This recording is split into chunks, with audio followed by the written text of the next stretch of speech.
If I was that first operator entering that room, my primary focus is that door, but as soon as I hit that right, I'm depending on my operator behind me to get that doorway. Putting that guy that far back to take a shot is a little risky. You're shooting towards your operators. If this was my scenario, I would have about 18 operators going into this room.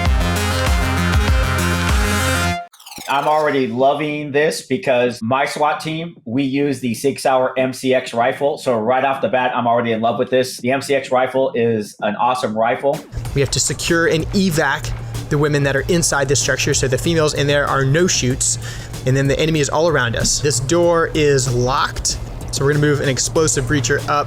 I don't want him to work from this side of the door because the door handle's on the right side. I want him to be able to use his explosive charge to defeat that locking mechanism. This is not a bad tactic. We could defeat the door several ways. If they did want to be quiet, there are options. If it's a steel frame door, most likely not. But we do have other options available to us. Now, in this particular scenario, they're gonna use an explosive breach. Some of your bigger teams, like the ones I'm familiar with, Los Angeles County Police Department, Los Angeles County Sheriff's Department, they have this tech to be able to do this. But some of your smaller SWAT teams, and what I mean by smaller, that from other smaller police departments, they don't have the resources that are available. So this might just be a pick and ram. It could be blow the hinges off with a breaching shotgun. Very good tactic, and he makes a very good point on this as well. Going across that doorway, we don't want to do that, but we oftentimes when it's closed, yeah, we get it. We got some coverage on there, but good point. So this guy has actually played a lot of tactical games because it sounds like he's he's done this once or twice. 3, 2, 1, breaching. Go. They're here! I'm gonna have these guys ride the wall in cross coverage, throw another right up the middle, holding deep. Dynamic entry is an actual entry where it is a deliberate overtaking of a room. There are situations where we, as a SWAT team, will do what we call a surround and call out. We know the bad people are inside. We'll do a complete surrounding of the building, and then we'll make communications and essentially ask the people to come out. Sometimes it works, sometimes it doesn't work. In these hostage situations, this is what a dynamic entry would be. We got to get in fast, neutralize the suspects, and then rescue the hostages. I do like the technique. Get the flashbang in there, flood the room. Everybody has their responsibilities. And if everyone does their responsibilities, then it should be successful. As we see so far, it has been successful. So really good planning on his part. These situations, we're not going to have 4 or 5 operators. It's going to be an entire team. If this was my scenario, I would have about 18 operators going into this room, as well as a outer perimeter. We would be flooding this area, and we would be just kind of running the walls, but we'd have coming up and parts of the team would be taking different parts of the room dynamically all at one time. Holding this type of stuff would really not be happening in dynamic entry, unless like you just did not know you had anyone behind you. But if you got 2 or 3 operators behind you in the stick, we're going to be working our way into the rooms and working every one of those rooms as quickly as possible because we don't want anyone to be assassinated. But 4 operators right now, this would definitely be a lot more people on any level, even the federal level. There is no reason that we go into a room by ourselves. You got to always go in twos. And if you need that trailer, what we call a trailer, where as soon as you enter that room, you realize this room is too big for me, you call for a trailer, and a trailer comes in and assist you with that. Really smart on his part in that bathroom. Get some coverage, wait for your operators, hold the door until someone can get there to assist you. I like the fact of down here, he's getting the 2 operators to enter that room because we need to get that room clear, because that room could actually serve as a cover point for that front door once we are ensured that that room is clear. All right, so there's one civilian. We do have a closet in here. I'm not going to interact with her quite yet. They would have dropped that hostage down to the ground. It would have been now down on the floor. If they're too scared to get on the floor, we're going to grab them. We're going to throw them on the floor. Immediately, we're going to search them, handcuff them. Regardless if they're a hostage or not, we're not going to take the chance of not knowing who they are. At that particular time, you lose that operator. That operator has to stay with that person. When we find a suspect, the operator that finds the suspect stays with that suspect until an arrest team comes in. So we're dealing with that person. So you lose an operator. So we would not, in this scenario right here, him being able to keep using his 2 guys, it's not going to happen. We're not going to leave anybody alone. That's where you have reality versus game. Games, we get to do stuff like this. I see it in SWAT 4, in Ready or Not, as well as 0 Hour. All of these tactical games kind of tend to forget that part of it, in reality, you lose that operator. When I do my loadouts, all my operators only are allowed to have one bang, and that's all we take in. If they're done, they're done. Now, in reality, we have what we call a fourth man bag. And the reason why it's called a fourth man bag is the fourth man in the stack will carry it. And it has extra gear in there, including extra flashbangs. And usually it's left near our breach point, and someone can go get it and bring it, and additional resources. Because like in this scenario, we have more going on than what we actually have physically on our vests. We would not be moving people around. Like you go over here based upon your equipment. We would deal with the situation there. This is just a luxury that you definitely do have. But in reality, no, we're not moving people around based upon that gear type of stuff. But still, once again, I get why he's doing it, because he needs a certain piece of equipment up there to solve this problem. So on this particular situation where you are going into an unknown and it's a hostage rescue, 90s, we threw a lot of flashbangs into rooms not knowing what was in the room. Today, we're a little bit more methodical. Now, if this was a hostage rescue and we've already met with hostiles, then we probably would be utilizing a bang in every room to give us the advantage. He blew the hinges off the door with a shotgun that has a modified round that's designed to blow the hinges off. It's not like just a random shotgun. The shotgun has a certain type of barrel, and when that round hits the hinges, it blows the hinges, and it's designed so a lot of shrapnel doesn't go on the other side that we can't see. At that particular time, once we're breaching that door, because this operator on the other side is able to throw in that round, he could throw in that round, bang goes off, gives us the advantage. So it's really a good tactic for a hostage rescue. If this was just a simple room clearing for like a search warrant, no, we wouldn't be doing any of this actually. This is only for this type of situation. I do have an open door over here. My two-man's got him.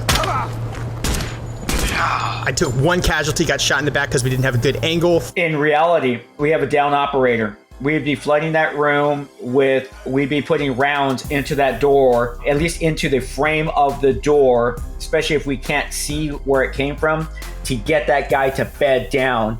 At the same time, we'd have multiple operators moving into that room to grab our down operator and bring them out into an area where the medics, our tactical medics, can start working on them. The primary operators are going to be in there dealing with that main person right there, trying to just get that cover so we can get our medics in there, because obviously time is of an essence. Yeah, that was a very bad angle because he crossed that open door, and that's exactly what happened. That's where a frag needs to go in. You need to, there you go. Throw the frag in. Boom, good job. Where the operator died, they came in and they already had a bad guy who was dazed from the flashbang. Obviously, their rules of engagement are a little bit different in this rescue, but in the real law enforcement, United States law enforcement scenario, we would have grabbed that suspect and threw him down to the ground, because even though we have met with fire from other suspects, or we've been fired upon from other suspects, each suspect has to be dealt with individually. So if they have not fired at us and we see them and they're all dazed like, we're going to take them down, there is no legal justification to be able to shoot them, even though we've been in this scenario. So it would be taking them into custody and then dealing with the problem there. As soon as we're inside, we're going to be compromised. We're going to have to move rapidly. There's a ton of risk. The enemy inside the structure knows you're coming and is prepared to defend each threshold. He says the enemy knows you're coming after the breach. The enemy knows you're coming regardless of what you're doing. Besides a 4 o'clock in the morning search warrant where nobody knows we're coming, but when SWAT gets called, the bad guys know we're there. It's that perimeter of police officers in blue uniforms, all those black and white police cars that are around, and all of a sudden they see the guys showing up in tactical gear and they know we're coming. I'm going to throw a bang rather than throw a frag. And the way we'll do it in this game, which is certainly not possible in the real world, is we'll throw that bang, and while it's in the air, we'll detonate the charge as it's en route to the destination. It's a good call. In the real world, yeah. Since JR just took the first shot into the room, he also has the best situational awareness, which makes him the natural choice for our number one man. If I was that first operator entering that room, my primary focus is that door, but as soon as I hit that right, I'm depending on my operator behind me to get that doorway, as well as behind the door, because we still have that one area behind the actual open door that we're entering. That could be a bad guy hiding. What I think I'm going to do is put a dude in position here to take a shot potentially into this bathroom. The thought of putting that guy that far back to take a shot far is a little risky. That's a lot of ground to cover with a round, and you're shooting towards your operators. Not a fan of that tactic. Breach is open, bangs in. Bang looks good. The room looks clear from external. We get the benefit of good eyes into the room because we have that split stack that can see most of it. Point of domination and then maintain the door. We know that door is going to be our next obvious threat. I get it. It's a game. Totally understand it.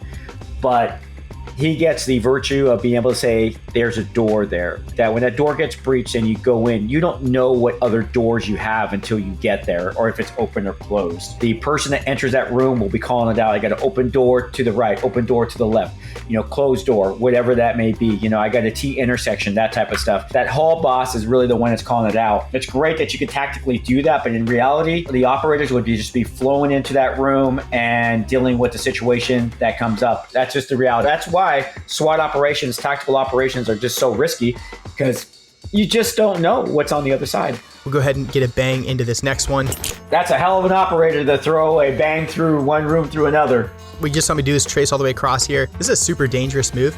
Something that you might call running the rabbit. Running the rabbit. Haven't heard that term before, but I definitely would not be subscribing to any of my operators running the rabbit. No one's going to be drawing fire towards anything. So there's different ways that you can actually solve this problem. We could just start throwing gas as well. Yeah, you know what? Hostages would succumb to the gas, but the gas, if these guys don't have any type of masks, you can't fight because you can't see and breathe. So it's a temporary discomfort, but it does have a lot of success in overwhelming as opposed to a flashbang, because sometimes they are ready for flashbangs, but there's not a whole lot you can do when it comes to an actual CS gas. So that might be an option in these scenarios as well. Hey everybody, well, that's it for me, Chris the Cop, on this episode of Experts React. Don't forget to follow and subscribe Gamology on both their YouTube and Facebook channel. As far as for me, well, you can check out my channel as well, where I play games just like this and give you my perspective as a police officer. And you can find me at Chris the Cop on YouTube. Once again, ladies and gentlemen, boys and girls, thanks for joining us. Until next time, peace. And if you like me, you can kind of, see, I told you. Let me try that again. All right, everybody. Well, that's it for me on this episode of Experts React. I had a great time looking at, here we go. All right, one more time.